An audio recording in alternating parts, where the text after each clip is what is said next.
so gbogbo nǹkan tó yẹ ká ṣe lélẹ̀ àsọmọ Yorùbá ẹ má jẹ́ ká dúró de wípé Ọlọ́run kan ló fẹ́ wá gbà wá lẹ̀ Ọlọ́run ò wá gbà wá lẹ̀ o àwa la máa wo òye sínú gbogbo nǹkan tó yẹ ká ṣe gbogbo iṣẹ́ ọ̀tẹlẹ̀múyẹ́ tó yẹ ká ṣe training tó yẹ ká ṣe gathering of weapons tó yẹ ká ṣe gbogbo nǹkan tó yẹ ká ṣe láti lè fi jẹ́ pé kí ni a máa borí ìpèníjà tí à ń kojú yìí a need láti invest nínú drone tó bá máa ṣe alámí fún wa gbogbo àwọn kìíní we need to develop our Àmọ̀tẹ́kùn to the point that pé wọ́n máa dé stage àwọn CIA àwọn FBI àwọn Àmọ̀tẹ́kùn tá a rí yẹn they will graduate from this local security outfit that they are now wọ́n máa di àwọn bí àwọn CIA yẹn tó yẹ pé in fact a bá dé control room àwọn Àmọ̀tẹ́kùn gan sef a máa rí bí drone ó ṣe máa display lórí screen tó wọ́n máa sọ fún àwọn location táwọn bandits tó ti detect àwọn bandits Yorùbá ẹ dìde ẹ ṣiṣẹ́ àwọn kan tó yẹ ká ṣe lélẹ́yìí kì í ṣe ogun ogun náà wà lápá kan ọ̀bọ̀ ilé ayé technology la wà yìí Israel gan fún rẹ̀ tó jẹ́ pé Ọlọ́run sọ pé èèyàn òun ni àwọn Israel gan ògbójú kò dúró dọ́ Ọlọ́run mọ̀ Iron Dome ló ń invest nínú Saudi Arabia gangan tó yẹ pé ibẹ̀ ni Kaaba wà ibẹ̀ ni Ọlọ́run wà táwọn kó millions lọ Saudi Arabia kí ló ṣe kò dúró de Allah àmọ́kọ́ Allah ń ṣiṣẹ́ Allah lè dáàbòbò ṣùgbọ́n kí ló ṣe òun náà ló yá àlàsẹ ó fa Amẹ́ríkà mọ̀ àrígbẹ́ kí ní Amẹ́ríkà wà ọ̀gbẹ́ni máa kó epo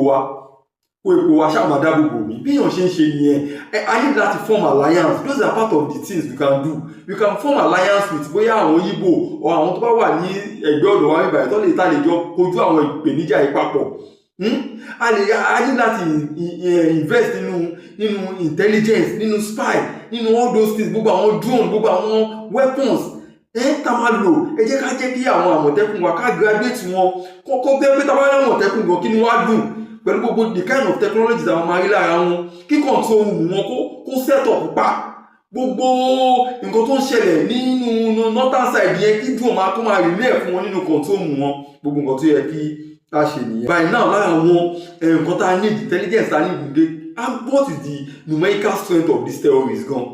what is the strength of their arsenal of their armory kí ni àwọn nǹkan ogun tí wọ́n ní ǹjẹ́ a ní superior ones tó lè kojú wọn we need all those intelligence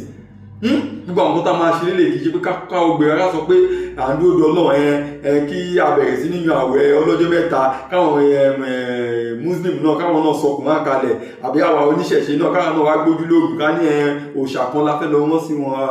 ẹ má yẹ ká fọ́ tán ara wa láwọn kíní iná àníwọ̀n láàyè tí wọn àníwọ̀n ṣiṣẹ́ o ṣùgbọ́n níbi tí ọ̀rọ̀ dúró yìí technology for technology ni weapon for weapon ni AK-47 for AK-47 ni intelligence for intelligence ni ẹ jẹ́ ká jáde tán àwọn Yorùbá kì í ṣọ̀lẹ àwọn bàbá wa